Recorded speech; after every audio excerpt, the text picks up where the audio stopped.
저는 지휘사회를 맡은 정영섭이라고 합니다. 네, 저는 지휘사회는 처음인데요. 오늘 패널 정도로 참가하다가 이렇게 또 사회로 불러주셔서 네, 감사합니다. 이주 노동자 노동조합과 이주 노동자 평등연대라는 모임에서 활동을 하고 있습니다. 먼저 감독님 소개해드려야 되겠죠? 간단한 인사와 자기소개 부탁드립니다. 네, 안녕하세요. 저는 영화 빠마의 감독 강마문입니다. 그리고 저는 아시아 미디어 커처 팩토리 우리 이주예술제 하는 그 단체에서 활동을 하고 있고, 그거 말고 또 이주노동자 노동조합에서도 활동하고 있습니다. 반갑습니다. 네, 제가 몇 마디 질문하고 그 다음에 관객 여러분들께서 말씀하실 테니까 각국이 한 분씩 다 돌아가시면서 간단한 소감이나 질문해 주시면 감사할 것 같습니다.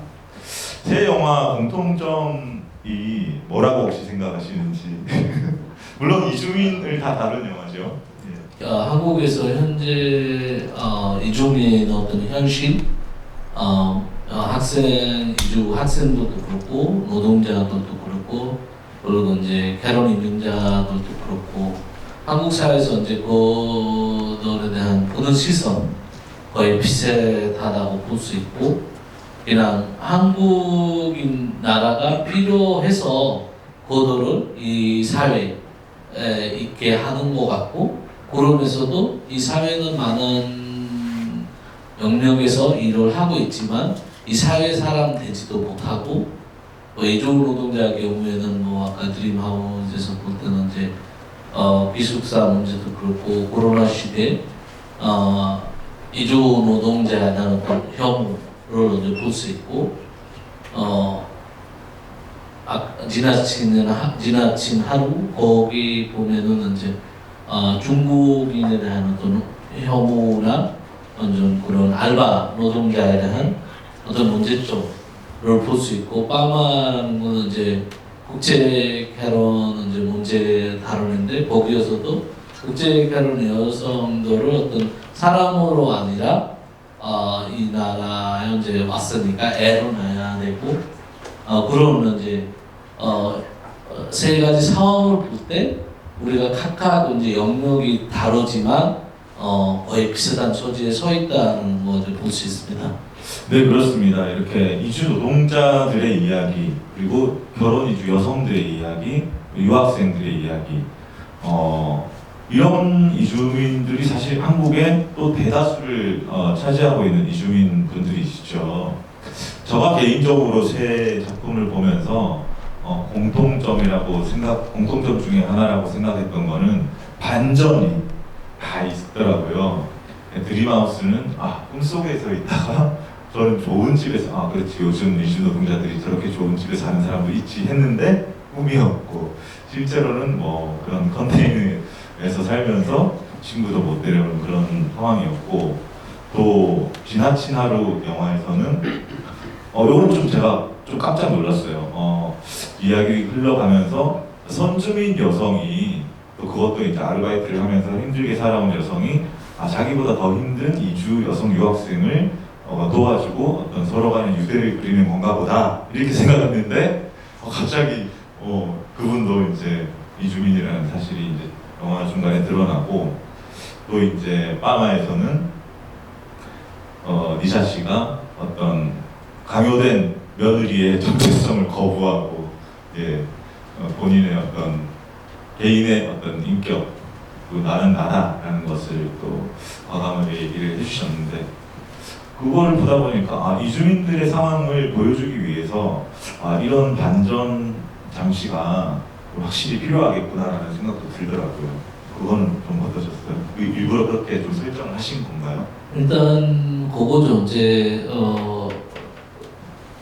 이분들은 이제 그걸 사람으로 봐달라는 얘기죠. 사람이면은 그걸 이제 폭발한 나름이고, 우리가 생각하기는 이제 자별과 혐오를 해서 사람을 어떻게든 이제 컨트롤할 수 있다고 하지만, 이제 그거는 아닌 거잖아요. 모든 사람이 억압을 받고 그리고 이제 억압을 심해주면은 폭발하기 나름이고 처음에 이제 봐주기도 하고 그래서 이제 그런 상황에서 그리고 이제 리샤도 마찬가지고 여성이지만 여성을 떠나서 한 사람이고 하고 싶은 일들이 있고 그 이제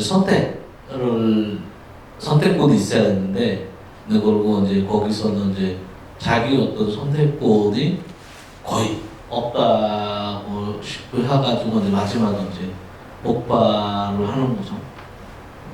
그래서 그 이후에는 과연 니샤는 그 영화 안에서 욕을 하고 옷을 갈아입고 머리를 자르고 자전거를 타고 힘차게 길로 나섰는데 그 뒤에는 혹시 어떻게 됐을까요?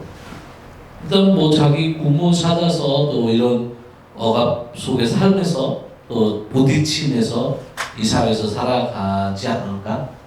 왜냐면 그거는 이제 우리 사회 이제 니샤라는 사람이 이제 이주 여성으로서도 그렇지만 한국 사회는 이제 여성의 어떤 모습이라고 생각을 하거든요. 나는 이제 그거는 이제 주인공이 여성이고 그렇게 얘기를 했지만 근데 나는 이제 전체 한국 사회 우리 사회는 이제 여성들이 받는 어떤 억압에 대한 이야기 또 이제 니샤를 통해서 하지 않았나. 그래서 그리고 이제 사람에는 이제 부딪히고 또 자기 자리를 어떻게든 지키기 위해서 노력하지 않을까? 이런 이야기들을 또 영화로 만들려면은 뭐 물론 이제 평소에 접한 이주 여성들의 이야기도 많이 있을 것 같은데요. 실제로 그런 에피소드에 어떤 감독님께서 직접 이렇게 접하신 어떤 사례나 경험들도 많이 들어와 있는 건가요? 일단 그런 것 같습니다. 뭐 저는 아까도 얘기했지만 뭐 여성 입장에서 보여줬지만 저도 이제 마찬가지로 한국에서 이제 국제 결혼해서 이제 살아가고 있고 그러면서 이제 택시를 타면은 우리 집까지 가면 한 25분 정도 걸려요. 그래서 이제 이전에 망구리 살 때도 되게 멀게 있어 택시 타면 택시 아저씨들이 한 5분 지나면 외국 사람이라고 파악을 하면은 말을 걸어요. 그러면서 한국에서 뭐 하냐, 그래서 뭐 이런 일을 하고 결혼했냐, 한국 여성이랑 결혼했다고 하면은 애 있냐고 물어봐요. 그래서 애 없다고 하면 왜 그랬냐고, 빨리 애 낳아야 된다, 뭐 할 거 아니면 바람 난다고. 그래서 나는 이제 그거를 들어서 그리고 이제 되게 기분이 나빴었거든요. 기분이 나쁘고 이 결혼하는 관계가 어떤 제도인데 그 제도 안에서 그냥 하는 거지만 꼭 그거 유지하기 위해서 애를 낳아야 된다는 그런 거는 아마 이 한국에 와서 처음 들어봤어요. 뭐 방글라데시 경우에는 이제 애를 태어나면 빨리 낳아요. 그거는 이제 그 나라 어떤 문화일 수도 있는데 한국에 와서 애가 결국 불이 관계에 있어서 딱 어떤 베이스 어떤 뭐 다리 그런 얘기 들어보니까 되게 놀랐었고 그래서 이제 결국 이거는 이제 나는 이제 원래 남성주의 사회에서는 남성한테 누가 뭐라고 하기가 조금 더 고민하거든요. 괜히 싸움 날까봐. 근데 이제 이주 여성들한테 이거보다 이제 심하게 특히 이제 결혼 이주 여성들이 지하철 가면 앞에 앉아가지고 아줌마들이 뭐 어디서 왔냐, 뭐 어디 일을 하냐, 결혼했냐, 애 있냐, 왜 애 없냐, 뭐 내가 좋은 병원 소개해주겠다 그런 얘기들을 이제 많이 가까이 친구들한테 들고 특히 이제 결혼 이주 여성분들은 학생들도 되게 많거든요. 학생들도 지하철에서 그렇게 꼭 질문받는 사람들이 되게 많았었어요. 그렇죠. 그 예의를 뭐 중요하게 생각하는 사회라고 하지만 실제로 또 이런 다른 아시아 지역 출신 이주민들한테는 왠지 하대하고 막대하고 그러면서 막 그런 개인적인 프라이버시에 관한 것도 막 질문도 아무렇게나 하는 그런 경향도 있는데 참 잘 안 바뀌는 것 같아요. 상대방을 좀 나와 같은 사람이라고 인정을 해야 될 텐데 마서방님께서 또 열심히 노력하고 계시니까 또 많이 나아지지 않을까 생각이 듭니다. 그 드림하우스 얘기를 좀 해볼까요? 이주 노동자들의 이제 노동하는 상황도 나오고 코로나 이야기도 나오고 또 그래도 이제 그 주거 사는 곳 기숙사 숙소 이런 것에 대한 영화인데 실제 그 출연한 사람들이 다 이주 노동자들인 것이지요. 감독도 이제 이주 노동을 하고 계신 분이고 그래서 그런 현실적인 되게 이제 생생한 그런 내용이 나와 있는데 다 그렇지는 않겠죠 물론. 그러나 그런 아주 열악한 상황에서 이주 노동자들의 숙소 문제가 이제 몇 년 동안 문제 제기가 되고 있는 상황인데 어떤 것 같습니까? 현실적으로 이런 그 상황을 반영한 영화일 텐데요. 감독님 보시기에는 이주 노동자들의 어떤 숙소 조건이나 이런 것들에 대해서 어떤 것 같으세요? 일단 되게 월악하고 저도 아까 제 소개할 때 이주 노동자 노동조합에서 이제 활동을 하고 있기 때문에 또 이제 거의 매일 이주 노동자들의 이제 상담을 하게 되고 그리고 이 숙소 문제는 되게 심각해요. 거의 이주 노동자들 중에 한 90%가 숙소가 이제 공장 안에 뭐 한쪽에 컨티널이나 특히 세주업 노동자들은 컨티널이나 거기 안에 샌드위치 패널로 만드는 집들이 되게 많고 그래서 이제 거의 24시간 이주 노동자들이 그런 안 좋은 환경에서 살아가고 있다고 이제 하나 어떤 거의 90%가 이제 그런 환경이 있고 그 중에는 이제 농장에서 일하는 숙소들이 더 월악하고 이게 우리가 한 3년 전에 우리가 아마 뉴스에서 많이 봤는데 농장에서 일하는 캄보디아 여성이 이제 컨테이너 안에서 이제 사망하는 일도 벌어졌었고 그래서 지금도 이제 마찬가지예요. 왜냐하면 이주 노동자들을 거기 숙사는 자기 사는 공간인데 그거에 대해서 우리 사회에서 이제 고민을 못 하고 있어요. 그냥 이주 노동자면은 그냥 잠깐 왔다 가는 사람이라고 생각을 해요, 많은 분들이. 근데 그 잠깐이라는 거는 5년, 길게 보면 10년 되는 경우도 있거든요. 그러니까 잠깐 가는 거는 아니거든요. 근데 그래서 우리가 뭐 잠깐 뭐 소개실에 가거나 뭐 잠깐 뭐 어디 좀 쉬었다 가면은 그 공간이 사실상 그렇게까지 뭐 내가 어쩌다 뭐 얘기할 수 없거든요. 왜 잠깐 있는 거니까. 근데 이주 노동자들은 이제 뭐 외국인이라고 해서 잠깐 그냥 왔다 가는 거라고 이제 그렇게 우리 뭐라 그럴까 그런 생각이 깔고 있으니까 결국 이분들이 어느 사는 공간 이것이 사는 공간이 쉬는 공간이 아니에요. 그러니까 쉬는 공간과 사는 공간을 이제 파악을 해야 되는데 이거는 이주 노동자 경우는 사는 공간이 아니라 쉬는 공간이 돼버렸으니까 사실 쉬는 공간도 이제 베네핏이 다 있어야 됐는데 그러지도 않고 결국 이제 되게 안 좋은 환경에서 이주 노동자들이 이제 살고 있고 그러면서 되게 문제점은 이제 뭐 예를 들어서 뭐 공장 안에 그 샌드위치 패널로 방을 하나 만드는데 이주 노동자들이 3명이 산다고 하면은 한 사람당 20만 원씩 받고 있고 그게 60만 원이에요. 결국은 이제 그런 공장 집에 60만 원 주고 웬만한 좋은 집, 좋은 빌라를 얻을 수 있거든요. 근데 이주 노동자들이 결국 화장실도 그 설판 계단으로 내려가서 한 2, 3분 거리에 가서 볼일 봐야 되는 그런 집에 살면서 한 달 20만 원씩 이제 사장한테 주고 있고 이제 그런 부분들이 결국 이제 되게 심각하고 근데 이제 많은 사람들이 그거에 대해서는 이제 생각을 못 하는 거죠. 그러면 이제 어떻게 우리가 그렇게 경제로서는 이제 그런 좋은 나라가 한국은 이제 경제적으로서 한 12위권에 들어가는 우리나라에서 그렇게 사람이 산다?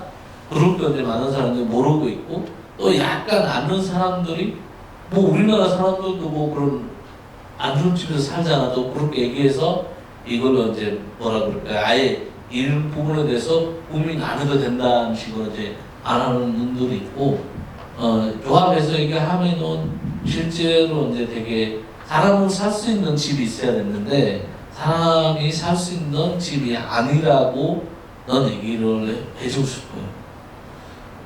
그래서 이제 한국에 와서 일을 하는 뭐 이주 노동자들, 그리고 살고 있는 이주민들한테 본국에서 살 때의 집, 그리고 뭐 화장실, 뭐 주방, 그런 데와 비교했을 때 한국에 지금 살고 있는 기숙사나 숙소는 어떠세요? 이렇게 물어보면은 본국이 훨씬 더 좋다고 하는 대답이 대다수입니다. 당연히 한국 사람들은 혹은 한국 사업주들은 못 사는 나라에서 왔으니까 이 정도만 줘도 뭐 괜찮은 거 아니냐라고 생각하는데 그렇지 않습니다. 다 인간답게 자기가 할 수 있는 한 최선의 그런 환경에서 살고 싶어 하는 거잖아요. 근데 이제 이주 노동자라고 해서 뭐 더운 물도 제대로 안 나오는 곳, 화장실도 수세식이 아니고 재래식으로 그것도 야외에 5분 거리에 있고 주방은 위생적이지 않고 가스통은 여기저기 있고 위험하고 비가 폭우가 나면은 물이 차서 위험해지는 그런 공간. 몇 년 전에 이제 그 어디죠? 경기도 이천에서 여름에 폭우가 있었는데 그래서 이재민이 많이 발생했단 말이에요. 그래서 근처 초등학교 뭐 이런 데로 이제 대피를 하는데 그 대피한 사람들의 80%가 이주 노동자였어요. 다 비닐하우스에서 기거하던 노동자들이었던 것이죠. 그래서 그럴 정도로 숙소 조건이 열악한 상황이 어제 오늘의 일이 아닌데 개선이 지금 또 더뎌가지고 저희도 참 애가 타는 상황인데 그런 상황을 라셰드 감독님께서 잘 표현을 해주신 것 같아요. 영화적으로는 완성도나 이런 건 좀 어떻게 생각하세요? 일단 되게 우리가 이제 같이 했었고 이 영화는 이제 영등포에서 이제 우리가 나나이건 페스티벌 계속 하고 있고 올해도 이제 11월 있는데 그 페스티벌에서 인권 영화를 만들자고 해서 이제 그런 프로젝트 있고 그 프로젝트를 통해서 이제 라셰드 감독이 이제 직접 이제 자기가 현장에서 느끼는 부분이 이제 함께 하게 됐고 연출은 이제 라셰드 감독이 하는 거고 우리는 이제 그 어떤 완성도 부분에서 좀 미비할 수도 있지만 그래도 이제 내용 부분에서는 이 사회에서 이제 그런 영화들이 많이 만들어줘야 된다는 하나든 생각을 하고 있고 그리고 이제 라셰드 감독도 이제 일을 하면서 결국 이 영화 작업을 해야 하는 상황이라 그렇게 쉽지는 않은데 그래도 이제 뭐 잘 만들었다 뭐 자기가 어차피 자기가 표현하고 싶은 거는 표현을 했기 때문에 잘 만들었다 생각합니다. 네, 그리고 이제 세 번째 지나친 하루. 제목은 이제 영어 제목이 excessive day더라고요. 그래서 좀 약간 과했던 뭐 이런 지나친 그런 걸로 처음에는 봤는데 또 생각을 해보니까 지나쳤다 이런 느낌도 들더라고요. 이렇게 지나갔다, 지나쳤다 이런 느낌도 들던데 그래서 이제 그 감독님도 조단양 감독님 그래서 중국 쪽 출신이신 것 같고 그다음에 이제 그 내용에서도 유학생들의 이제 이야기 짧게 보면 유학생들의 이야기지만 또 크게 보면은 이주민 전반적으로 알게 모르게 한국 사회에서 살아가면서 느끼게 되는 어떤 편견이랄지 차별이랄지 어떤 시선이랄지 이런 것들이 이제 잘 표현되어 있는 것 같은데요. 특히 이제 그 편의점이라는 공간을 통해서 누구나가 공감할 수 있는 그런 또 스토리였지 않았나 싶습니다. 보시면서는 좀 어떠셨어요? 저는 사실 아까 말씀드렸던 대로 이제 외국인 등록증을 이제 까는 순간 조금 이렇게 반전에 놀랐었는데요. 네. 일단 그런 것 같아요. 뭐 거기는 이제 영화 속에서 봐도 이 태도가 바뀐 거잖아요. 그리고 이제 처음에는 이제 모를 때는 이 사람이 외국 사람인지 알지 못하면서 등록증을 보여달라고 했는데 그걸 이제 보여주는 순간 자기 태도를 바뀐 거잖아요. 나한테 사과부터 먼저 해야지 근데 실제로는 이제 그런 인들이 아마 이주민들이 많이 겪을 것 같아요. 저도 마찬가지로 이제 지금은 영화 감독으로서 이렇게 활동을 하고 있지만 마지막 공장에서 일할 때 이제 공장장 역할을 맡아주는 상태였고, 근데 이제 공장은 이제 손님들 오면은 이제 공장에서는 되게 뒤에서 볼 때는 먼지 많고 알지 못하거든요. 그리고 전화로 해도 외국 사람인지 한국 사람인지 구분이 못하고, 그래서 전화를 해서 어떤 분은 이제 회사에 만나러 왔는데, 그래서 이제 옆에 있는 다른 직원들한테 공장장님 어디냐고 물어보고 있는데, 그래서 직원들이 거기 기계에서 일을 하고 있다고 그분이라고 얘기했는데, 그분은 이제 뒤에서 공장장님 해서 불렀는데, 제가 누구냐고 해서 돌아왔는데 나를 보는 순간 공장장 하루 반말로 이제 바뀌게 되고, 이런 거 있고, 제 작년 얘기인데, 우리랑 같이 했던 로빈셰 감독이랑 우리랑 이제 여기 홍대 합천 쪽에 어디 공연장 가고 있는데, 그 주차장에서도 뭐 아저씨 와서 되게 반말로 얘기하니까 뭐라고 했냐는데, 우리한테는 되게 니네 이제 한국말 못 알아들을까봐, 그래서 자기는 얘기했는데 못 알아들었다고 얘기하고, 이제 그때 로빈 감독이 하는 말이 당신보다 내가 한국말 더 정확하고 잘한다고. 그러니까 이제 그런 부분이 있어요. 뭐 20년 살아가도 저한테도 되게 똑같은 고민이요. 어차피 중국 출신 영화의 주인공이 한국 사람처럼 생기잖아요. 그래서 저는 이제 가끔 장난으로 그런 얘기해요. 주민등록증을 앞에다가 붙여도 다닌다.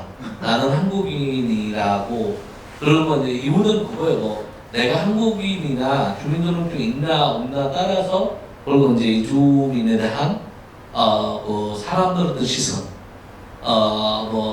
어디 출입국 하나, 경찰서 하나 더 달라지는 거거든요. 원래 안 그래야 됐는데, 우리 사회 사는 사람들이 다 똑같더라고 해야 됐는데, 그거가 아니라 나한테는 주민증이 있나 없나 따라서, 내가 이 나라에 등록이나 비등록이나 따라서 나에 대한 시선이 되게 달라진다는 이제 그런 점이 이제 현실이 있는데, 그래서 이제 내가 그런 살아가면서 부분에서 이제 운동을 되게 새로운 반식으로 그 이제 알게 친구한테 이제 됐고, 물어볼 그리고 하나는 이제 때마다 문화예술을 기획자로서는 제 자기도 생각도 예술가로서 많이 뭔가 나고, 하나 해야 저도 이제 된다는 그렇게 그런 다른 마음에서 이제 친구들한테 두 가지 물어보더니 딱 마찬가지. 나한테 전화를 이제 얘기할 때 그것들을 모르니까 앉아서 딱 만나서 계속 태도가 이제 달라진다.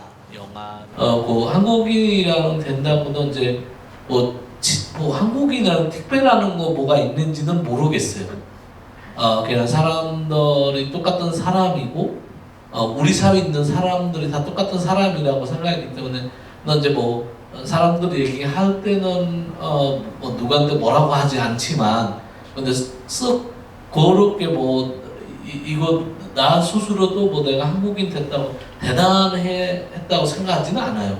어차피 내가 이 사회에서 살아가려고 그러면 일을 해서 먹고 살아야 되고, 한국인이라서 누가 나한테 공짜로 뭐 해주지도 않을 거고, 그런 면에서 뭐 특별하게 이제 생각하는 거 없고, 그냥 집회에서 이야기하고 뭐 그러면 이제 많은 사람들이 내 얘기를 들어주지만, 근데 그 사람들이 앉아 있는 사람들이 내 얘기만 들으려고 오는 거, 우리가 다 이제 같은 거니까 이제 바깥에 있는 분들한테 내가 전달하는 거는 이제 한계가 있다고 생각을 해서, 그러면은 나는 미디어를 통해서, 영화를 통해서 많은 분들한테 내 어려움, 내가 겪고 있는 차별, 그런 것에 대해서 이제 표현을 할 수 있다. 그런 점이 이제 결국 내가 살아가면서 이제 운동의 어떤 새로운 방식을 이제 알게 됐고, 그리고 하나는 이제 문화예술을 기획자로서는 이제 자기도 이제 예술가로서 뭔가 하나 해야 된다는 어떤 그런 마음에서 이제 두 가지 딱 나한테 이제 그 조건이 이제 맞아서 계속 이제 그런 영화를 이제 작업을 하고 있고, 예. 또 오랫동안 몇 개월에 걸쳐서 또 미주 노동자들하고 같이 준비한 퍼포먼스 공연도 되게 멋지거든요. 평학식 때 짧게 보셨겠지만 거기까지 함께 해주시면 감사하겠습니다. 또 해마다 또 새로워지고 또 질적으로 또 좋아지고 또 많은 사람들이 참가할 수 있는 이주민 예술제 되기 위해서 노력하겠습니다. 오늘 와주셔서 감사합니다. 네. 감사합니다. 끊을게요.